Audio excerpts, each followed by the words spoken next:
Assalamu alaikum. हम लोग शुरू करते हैं बिस्मिल्लाह से और I really would like to on behalf of the Gallery Advisory Committee welcome all of you here today. For me particularly and for all of us, it's a very, very special moment and special time that we have Naiza here in Karachi and Zahra Khan also flew down from Islamabad. So thank you for being here to share our happiness and be with us. So we are here really to celebrate today Naiza Khan and Zahra Khan for the historic happening of Pakistan's first ever pavilion at the 58th Venice Biennale.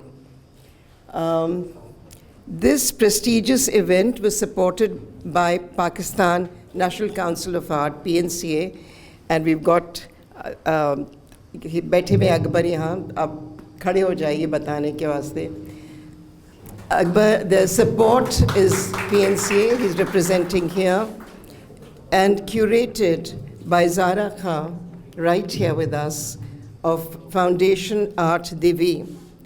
Zahra specializes in South Asian art. She is based between London and Karachi, Pakistan. And she has been the lead curator of Satrang Art Gallery in Islamabad since, I think, 2012, is that it? Also, I feel very happy to say that she's the daughter of my classmate. So her father was in school with me. Zahra graduated from University of Pennsylvania and did her master's from SOAS. And we will talk later about how everything happened. But I'd like to use this opportunity to introduce our very famous artist, Naiza. It's really nice to know, I didn't know that earlier, that Naiza was born in Bhavalpur and graduated from Ruskin School of Art in the University of Oxford and the Wimbledon College of Art. Mashallah, Naiza has such a huge, long, standing sort of achievements. It will take ages, but I'm going to rush through some very important things. She's currently the research candidate at the Center for Research Architecture at Goldsmith College, London. And her work has been widely exhibited internationally, including the Kochi-Muziris Biennale in 2016, the Colombo Art Biennale 2016, Shanghai Biennale 2012, and amongst many, many other important exhibitions in New York, the Hanging Fire, the contemporary art from Pakistan, Naiza was participating in that. The list is really too long, but a major retrospective was the Karachi Elegies at the Ellie and Edythe Broad Art Museum in Michigan in 2013, and the Asia Pacific Triennale of Contemporary Art, Brisbane, in 2018. Then she was also participating in the Lahore Biennale in 2018. Currently, Naiza is also the senior advisor at the Visual Studies Department at Karachi University. I marvel how she manages one leg here and I mean, so many legs around there. She's also been selected for many residencies. I'm not going to go through that. She's on the web and internet. You need days to go through all the achievements. She founded the Vassal Artists Collective in Karachi, which is doing so well. She's one of the founder members. And in one of the really, baithna padega because you're blocking the thing. Purani students, Naiza ke. In 2013, she received the Prince Claus Award presented by the Dutch Prince Claus Fund, which is a huge achievement. I think at the end of it, we have to give her a standing ovation. She has curated several exhibitions, but the three exhibitions, the foremost in that, which you all must have seen, is The Rising Tide, The New Directions in Art from Pakistan. That's 1990. to 2010 at the Mohatta Palace. For me, Naiza was, I must put this in, I know I'm taking a lot of time, but this is important for me at least. When we started Indus Valley School of Art and Architecture in 1990 actually, Zahur al-Akhlaq, at that time we were seeking and looking for faculty members, and Zahur al-Akhlaq actually strongly recommended that this young girl has just got married and she's come after studies from England, and quickly grab her. And he said that she has the finest skills in etching, so don't let her go. And we did that.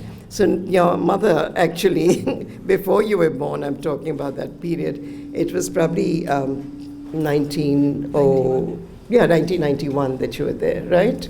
So Naiza goes back so many years in joining us at Indus Valley School, and we've got some of the students sitting right here who were with her at that time. So this association with her, and extremely proud to say that Koel Art Gallery has been her gallerist in Karachi. And it's with great pride, and I really feel honored that she's here with us today. The 58th Venice Biennale was conceived actually by, the curator for that was Ralph Rugoff. I don't know if I've got the right pronunciation. Ralph Rugoff is also a curator of the Hayward Gallery in UK. So he was the curator of the 58th International Art Exhibition, and they titled it, May You Live in Interesting Times. It's an interesting topic altogether to actually, the title.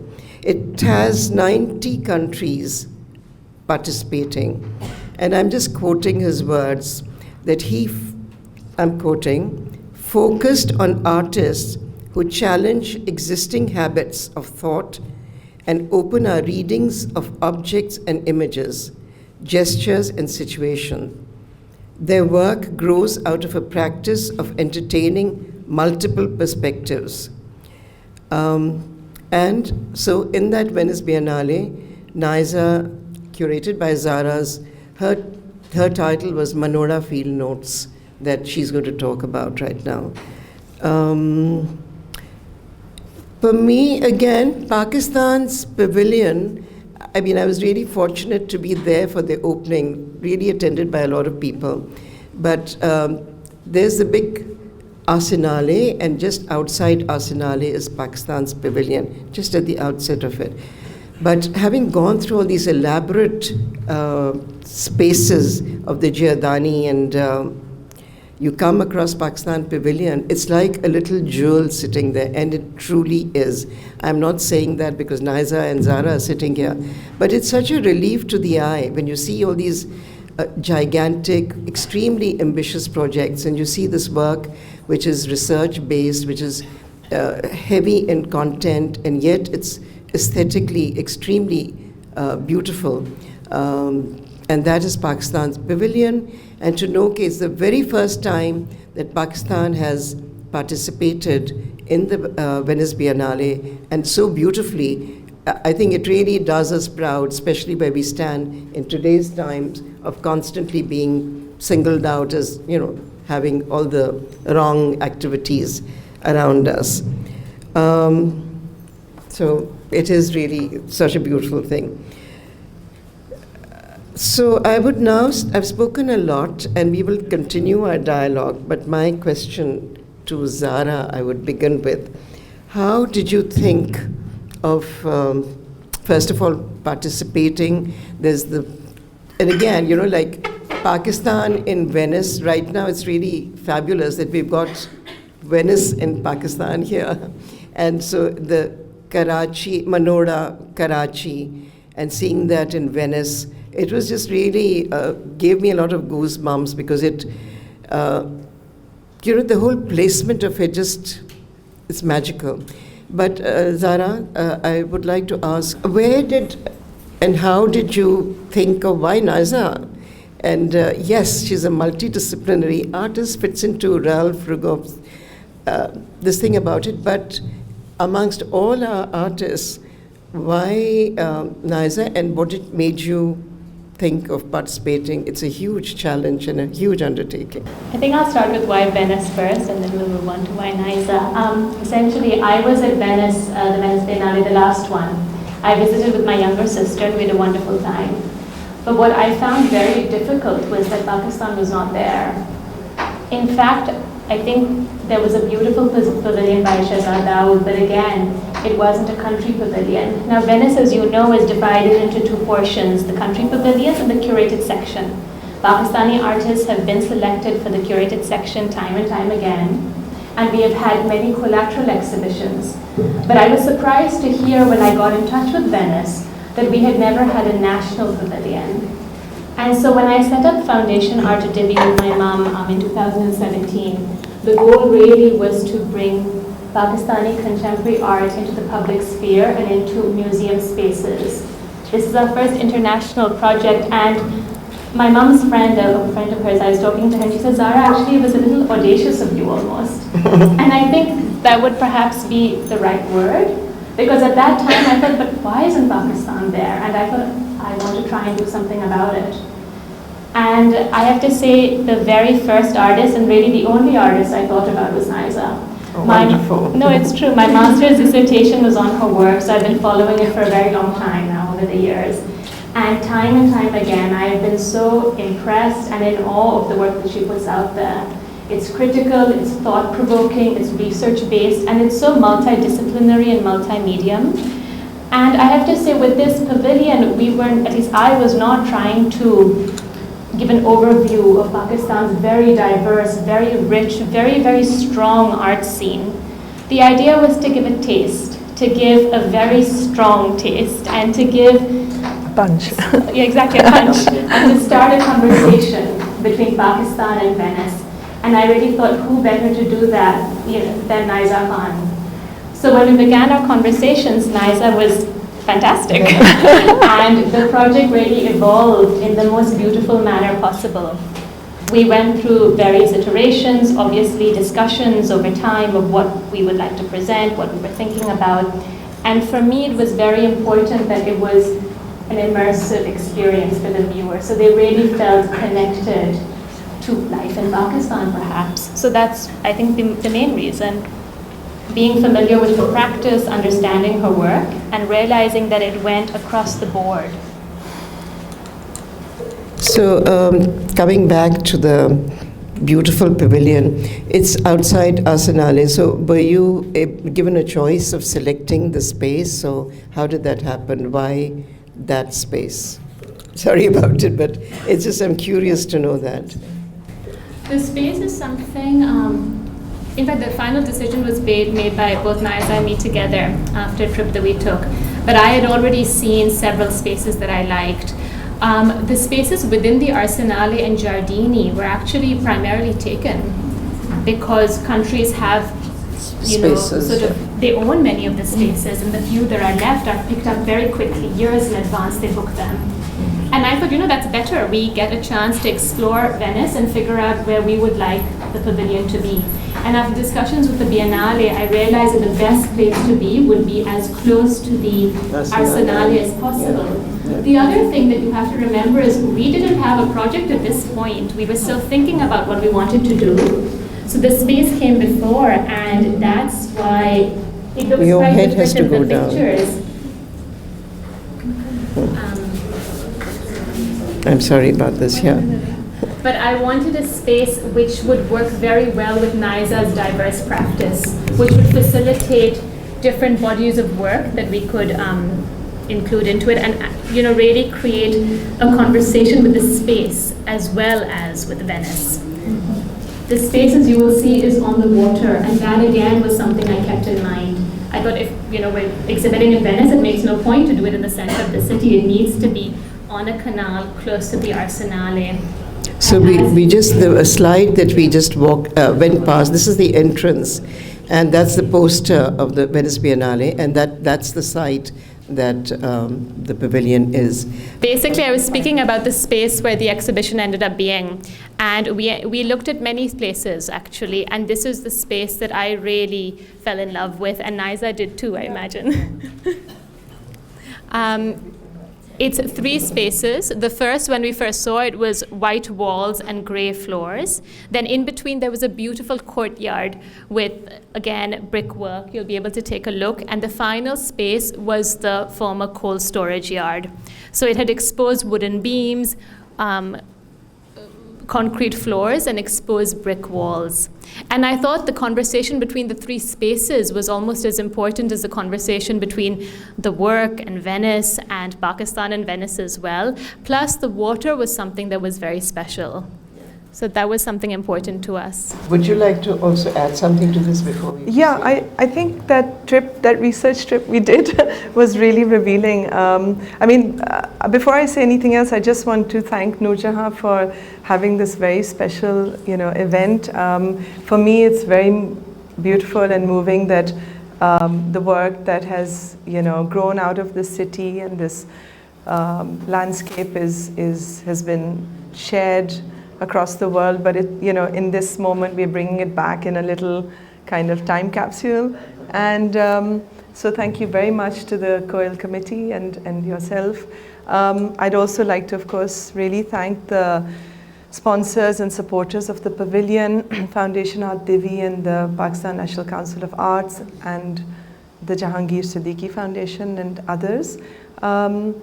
Working with Zahra has also been really one of a learning experience for me. It's been such a wonderful experience to work with someone so professional and single-minded and determined and passionate about what she's doing. I mean, the detail with which she's going through everything is incredible, and I felt like I was really being looked after. And she has this amazing ability, which again, things like getting through Italian immigration without her passport. I mean, you cannot beat that. To be able to get through the Italian immigration without your document is quite amazing. So our trip to Venice was really revealing, and it was, I think that space fell into the right sort of niche for both of us, and from that space we started thinking about the work. And I think in terms of the work, to sort of say something briefly, I guess the 3 spaces, the work began very much with a sort of audio sound piece, and it would be really nice, as we're coming into that slide, if we could pause it here. So, I mean, a lot of you know my work and the exhibition at Koel 2 years ago, perhaps some of you had seen. So, one slide back, there's an audio sound piece which Maha will play in a second, but it's the sound recording with Nimra Bucha, and it's a narration of the 1939 weather report from Weather Review of India. The really wonderful thing about this sound piece was that I started working with sound as the first sort of step towards developing the project. Should we take it, or should we let it go and play it later? Just to add that when you entered the pavilion, that is the first thing that you encountered, was the sound piece that she's talking about. And you're from outside, you cross a bridge and the old Asanale walls, and you cross the bridge and you're seeing the water, and as soon as you enter in, it's a precious blue room. And you're just enveloped with the sound piece as well. Yeah. I mean, you can also just describe. Yeah. Tanjibari and Siraj Diga Thanas of Munchiganj subdivision, Bengal. 14th February, afternoon. Heavy hailstorm. Hail fell for about an hour. The standing rain crops, vegetables, and mango sprouts were totally destroyed. Vikrampur and several neighboring villages, East Bengal. 14th February, heavy hailstorm. Okay, I think maybe we should pause that for a second and just run the slides. And I was really interested in the way that this colonial weather report carried a kind of social history. And as I worked with the sound engineer, we developed a sonic space where we were thinking of almost like photographic moments of sound. which interfaced with the narration that Nimra Butcher. I wanted to develop, I selected about 11 maps from this weather review, and then those maps were worked quite sort of intensively with a group of people. The beginning was working with an architect, and we sort of sourced out data from these maps from Google OpenStreetMap. So a city like Lahore or Faisalabad or Motihari or Calcutta, we sort of started to extract the maps from different sources, find the extents of the maps. I think one of the slides shows you the sort of stages of how the map of Lahore was developed. And I took sort of the water bodies, the main arteries of the city, and used those, which were then taken forward into other imaging software processes and created a sort of very rich soft file, which we then laser etched in North Karachi in a sort of studio.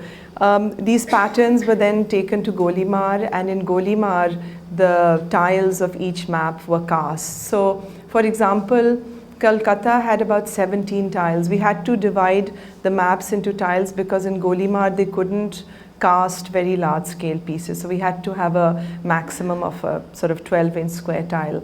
So each map was sort of segmented, each map was built up, extracted through different processes, then segmented again, then cast, then joined again. So there was this whole kind of circularity of working between kind of quite high-tech software and quite low-tech artisan workshops in Karachi, in Golimar. And I mean, I've added some images of the Golimar locations, which you'll see in between. But really, it was this experience of extraction and then production and then extraction again from the sandcasting process, looking at what came out, the slippages, the mistakes, all the kind of problems that we had. You know, it was something really to negotiate for me. So in the end, we had about 85 tiles, almost 300 kilos of metal, which was transported to Venice. You can say something about that. It's pretty amazing because there were 3 new works that were produced for this show, and Naiza at the moment has just spoken about all the work that it took to do one of those pieces, one of those works. So each piece took so much work from Naiza's end, and she was able to do it so effortlessly. No, there's a lot of effort. There's a lot of effort, and there's a lot of teamwork as well. I mean, there was a fantastic team on the ground in Karachi, a great team in London, a great team in Venice. So, you know, all of us really kind of were taking care of different parts of the project. So I guess, yeah, I mean, to just say a little bit more about these maps and these, it's very difficult to predict what's going to happen when you're doing something for the first time and then installing it. So I think the whole process of from the moment of conceiving something to thinking where is it going to end up in the next sort of 12 weeks was very intensive and very, very powerful. I think for me always the process of making work has always been part of how I want to talk about it, how I want it to be seen and shared. And I think people who came into the pavilion were really fascinated with the amount of data, with the amount of intensive production that took place. And the conversations were incredibly rich. I mean, I honestly didn't know what to expect. Maybe Zahra feels the same way, but we were overwhelmed with the response and the conversations that people from so many different corners of the world felt and had an insight into this city and Pakistan. Your hundreds of birds killed, your first room, which had the brass and the gorgeous indigo, deep indigo, and the sound piece, that led to the courtyard. So I thought if you could talk about the Doorbeen. Well, the Doorbeen is something that Zahra encouraged me to get on with and complete, and it was really the last straw on the camel's back in a sense, because I didn't think I would get that work finished, but it was really wonderful to do, and it was quite a playful piece, but also a very significant piece for myself and for Zahra, because in all of these like 3 bodies of work, you know, the sense of looking and the sense of vision and the sense of pulling something in through the doorbeen. And for me, this doorbeen image is very iconic, and I've sort of used it as a metaphor to think about ideas which kind of extend outwards into the ocean, into the horizon, into the kind of port city and its infrastructure, logistics, ideas of how people look into the city as well. So there's this kind of two-way stream. And also this Marconi loop, which you saw in one of the archival images, it's a document which was found again in the Menorah Observatory. Everything sort of comes back to sort of sit on the same point almost, because that Marconi loop was an ad from a 1966 almanac. And through that image, I created my version of what that loop means, because it's kind of an inversion of reality. It's a kind of manipulation of space as well, and of time as well. Perhaps you say something about it. And Noorjehan, coming back to what you were talking about Ralph Rugolph and his theme, yes. One of the things he spoke about in his initial talk was about looking through the eyes of an artist. And that also is something that you really feel as you're moving through the spaces of the pavilion and the 3 works that we've installed there.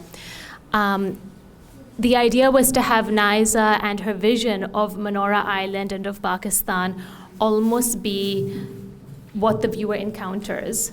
So as they move through the first space, Hundreds of Birds Killed, it's an immersive space, dark, with brass pieces. And as they're looking through the maps and they're making their own journey away, the onus is on them to see how they want to move through the space, what aspects of Nimra Butcha's conversation and narration they'd like to focus on, which maps they want to look at, especially with the Doorbeen piece, which Naiza just spoke about. That's one of the pieces that I think viewers really enjoyed looking through. You were asking about audience participation and audience questions and what they were most fascinated by. This was one of the pieces. Basically, they see parts of Menorah Island, because Naiza's walking through the island with the camera sort of around here. So the viewer is able to accompany her as she walks from one end of Menorah to the other end of Menorah, as she encounters children playing on the streets, as she encounters men shelling crayfish, I believe is one of the shots, as she encounters a goat sitting in the corner, images of Pepsi ads plastered across walls. These are things that we are used to seeing often on a daily basis, but audiences in Venice were fascinated to see these sites of this island. And many people ended up asking us, so are we looking at Venice? Is this the south of France? I said, well, no, it's Menorah Island. And they got even more happy. And they would really, really enjoy looking through, because what we'd done was we'd installed a film into one of Menorah Island's very authentic doorbeens, which we had transported from Karachi over.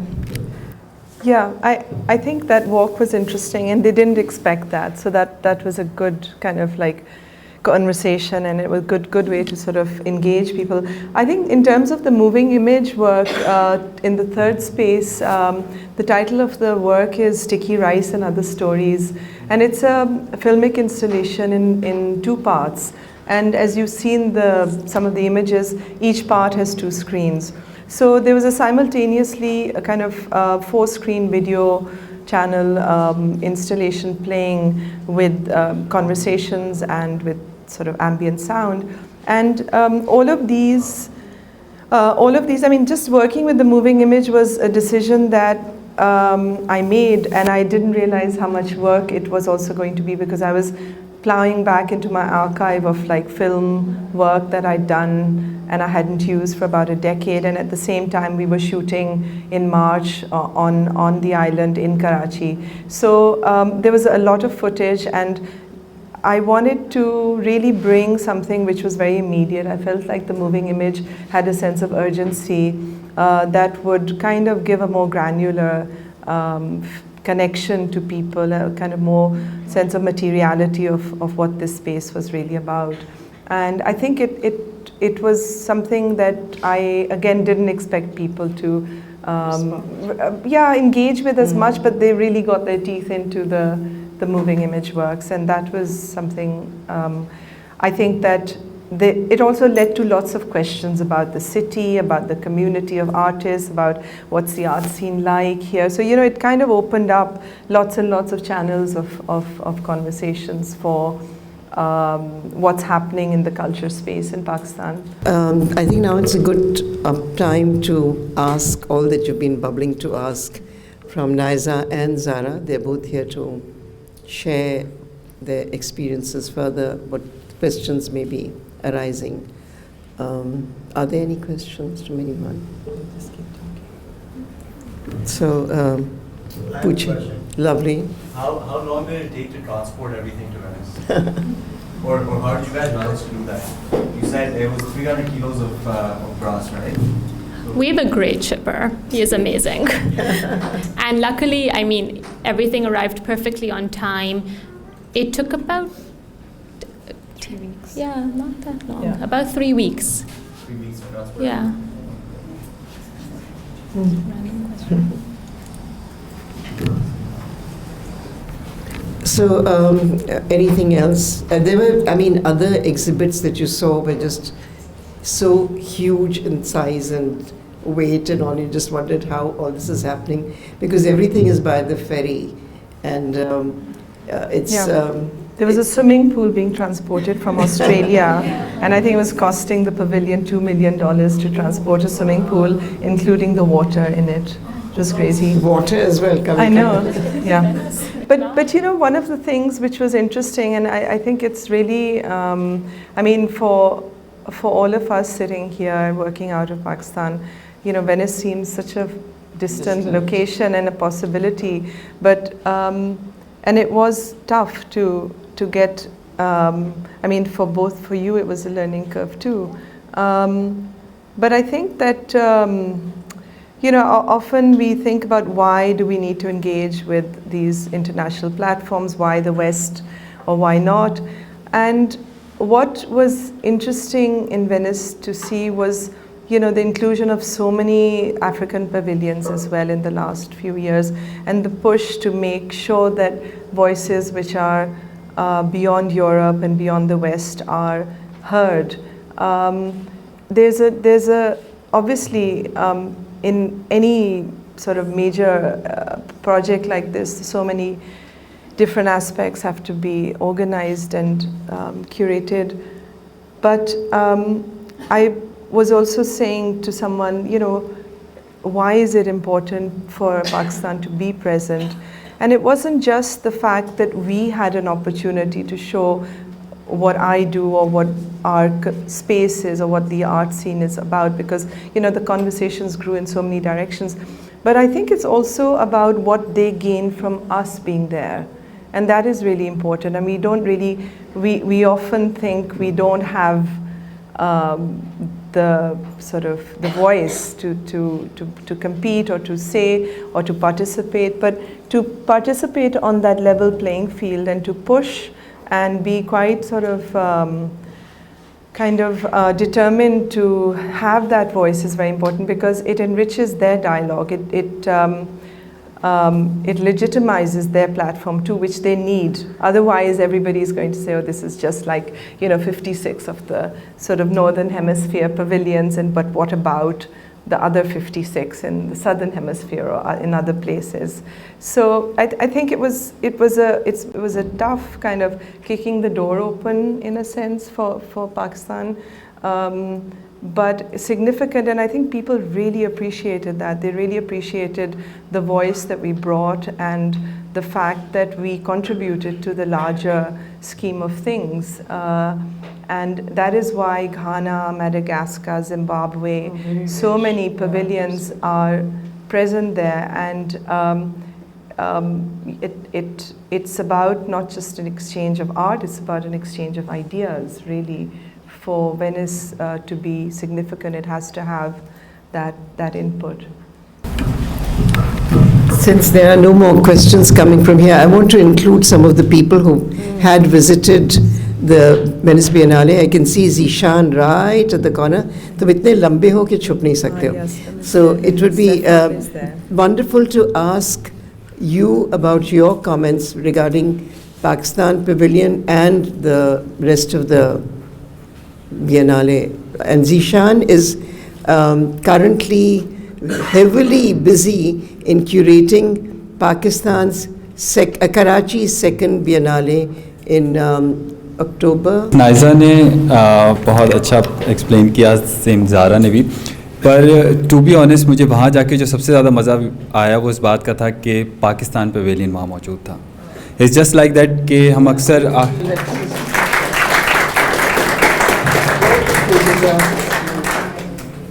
Because इतनी जगह जाते हैं हम लोग और हमेशा ये होता है कि हम हैं उसका पार्ट या नहीं. काफ़ी सालों पहले भी सुनने में आया था कि जा रहे हैं नहीं जा रहे. ये वही फील थी जब भी हम अक्सर आर्ट फेयर घूमने जाएं. मेरे ख्याल में बहुत सारे आर्टिस्ट यहाँ बैठे हैं जो जाते हैं और हर कोई दूसरा उससे पूछता है तुम्हारा काम है इसमें.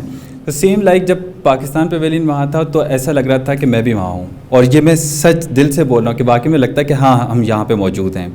सो इट वाज वंडरफुल कि आप बाकी सबके काम के साथ साथ पाकिस्तान पवेलियन भी देख रहे हो. और टू बी ऑनेस्ट मुझे जो काम के हवाले से अगर मैं एक बात करूं, जो इंटरेस्टिंग पार्ट लगा कि आप वहाँ पे जाके, मेरे लिए शायद मनोरा जो हो शायद फेमिलियर हो मैं उससे क्योंकि मैं रहता इस शहर में हूँ, पर वहाँ जाके आप सिर्फ पाकिस्तान पवेलियन नहीं देख रहे, आप पाकिस्तान को देख रहे थे. So that was the wonderful part in Naiza's work. Thank you. Thank you.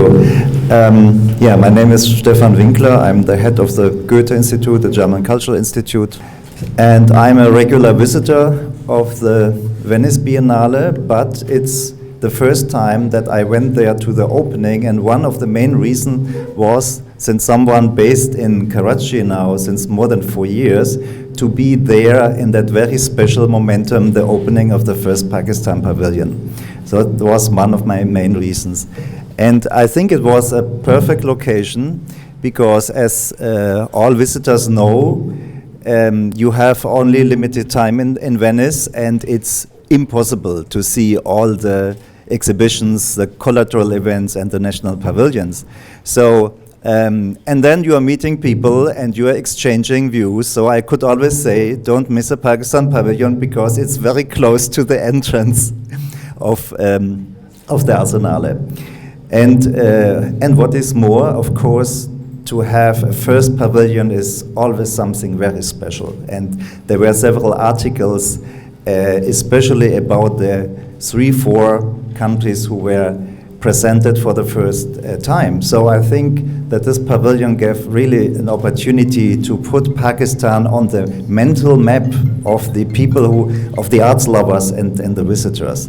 So I enjoyed the exhibition very, very much. I went there 2 times, and I hope that this is a wonderful start of many, many next pavilions.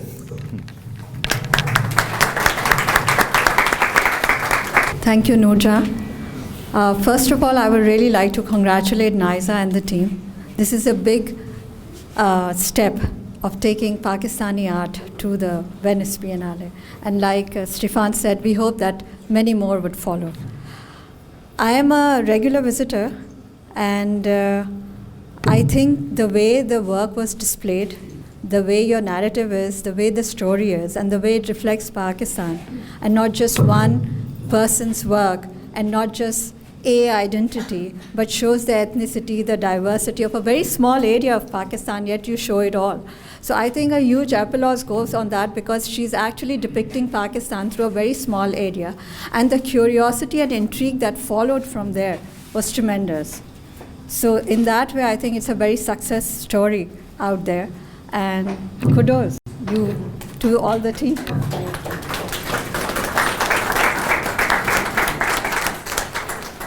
I was curious on the role of the government and PNC, if you could elaborate on that a little bit.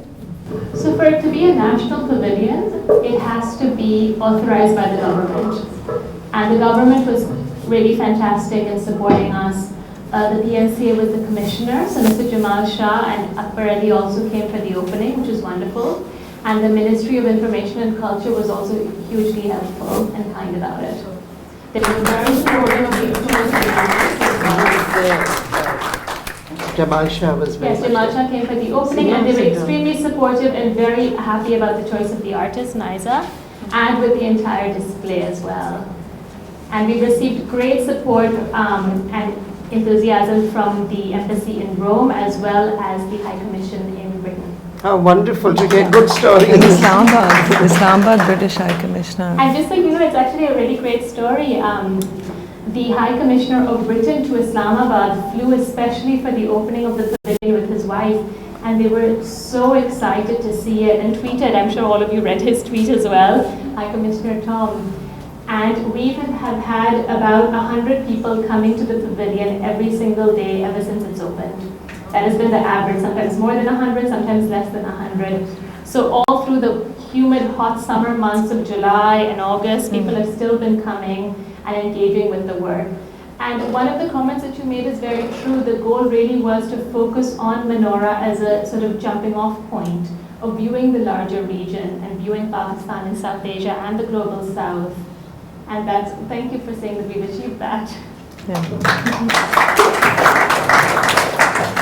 While I was there and going on the ferry to one of the pavilions, other pavilions, there used to be these packed ferry boats and everyone's flying from one place to the other. And it was just great to hear a group who didn't know I was from Pakistan saying that, have you been, go and see Pakistan's pavilion. And I said, oh wow. So there were good comments, and you saw the posters around, and you know, it's so lovely to actually put your head up high and say, yes, we've done it. So really, we should give them a great thing of applause.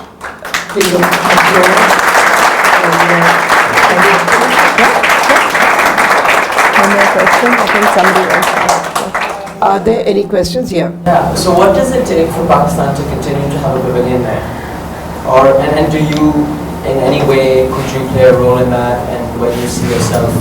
All of these, actually. Zahra, you're the best equipped to answer that. Well, I think now that it's happened once, there's no reason why it shouldn't happen again. It Because should. it happened once and successfully, and everybody's been very, very happy. The process has been easy and difficult, but now we know what it is, as does the Ministry of Culture, as does the PNCA. So I'm hopeful that it will continue, and it should continue, because it is important for Pakistan's voice to be there. And as Naiza said earlier, mostly for people who come to Venice to see the great things that are happening in Pakistan. I really think that we added so much to the repertoire of countries and artists that were exhibited there. I think in terms of something practical, you know, you need the government support, and you need private support, private sort of public-private partnership, really. I mean, in these cases. The Ghana Pavilion, it was the first time, and David Ajaya was he wasn't the curator, but he was the designer for the pavilion. The government gave the pavilion $2 million, so that was a good kickstart to the Ghana Pavilion. I mean, I know it's really tough for the government to fund culture, and it's always been difficult to negotiate with other pressing issues. But first of all, I think that, you know, you have to get a really good team together. You need good relations. You need to get the government, PNC on board. You need to get people in the city or in private foundations to get on board, and then the spade work starts after that. So, you know, both those things are important. In a city like Karachi, which is such an intensive corporate and business center, I think, and Lahore, I think, you know, it's high time that more foundations looked beyond their own boundaries and sort of stepped up the game a bit, because you get a lot of mileage from supporting visual culture. You know, it's not an art exhibition, which, you know, it's not a commercial art exhibition. It's something much beyond that. And I think people who look at what this platform does in the wider kind of holistic view is tremendous for the country. So one puts down that kind of case and makes it very strongly to people who might not think about those issues. So I don't know, those practical steps. Are there any other questions? Please do. Should I just speak out loud? Gigi, we can hear you. I was there at the Venice Biennale, and my own experience of the actual physical interaction with the show was a wonderful one. I mean, getting to see Pakistan Pavilion was a great honor. So I think there are one or two key points that I'd just like to highlight. One, I think it's a great job that Zahra has done in being able to forge a path for a country like Pakistan to be able to show in a place like Venice Biennale. I'd actually taken a few friends there, and one of the friends was a lady from New York. She has her own gallery, and she actually explained to me the significance of showcasing at the Venice Biennale. And she said that the person who's curated the Venice Biennale has to choose the direction of global art. Yeah. And which way is it going to navigate? And giving Pakistan and my sister Naiza that platform is actually defining the direction in which art and global art is going to go. So I think both from a perspective of physical location and space and whatever, that's a good thing. But to have captured mind of the art world is a great achievement. So I think it's a great achievement by Zahra at a very young age, and obviously Naiza. Yes. Thank you so much.